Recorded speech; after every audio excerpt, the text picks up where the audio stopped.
Nag-celebrate kami ng Christmas together ng mga besties. Dito nga pala kami nagstay sa Sieves Resort sa may Sariaya, Quezon. O diba, lumalayo na kami. Dati panay pansol lamang, abaw. Ang intense pala ng bidet dito sa room namin, super lakas. Right after namin makapag-check-in, dumiretso na kami agad dun sa may beach area. Walking distance lang kasi siya from our room, as in sa tapat ng room namin, yung pool, tapos konting lakad lang, nandun na kami sa may beach area. Yun lang, nung pumunta kami, super lakas kasi ng hangin, napupuwing si Kitty dun sa may shore banda. Kaya dito na lang kami muna sa may table tumambay. Nagmerienda na lang din pala muna kami kasi nagutom na rin yung mga kids. Kasama rin nga pala namin sila Milo and Kida. Super nag-enjoy sila sa mga sand. Lakas naman maka-honeymooners ang sister ko and si Daddy B. Sana all daw, sabi ni Papa A and Daddy Chan.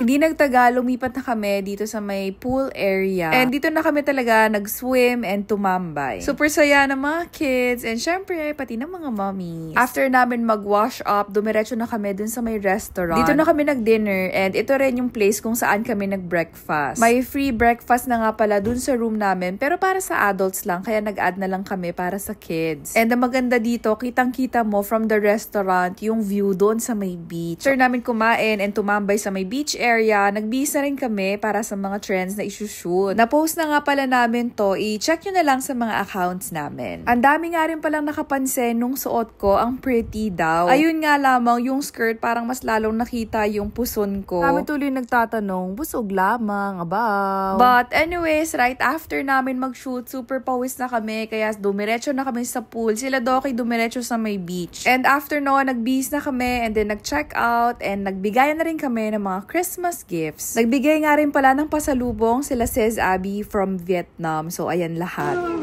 What's that? Kitty, what's that? Yeah, it's your favorite color.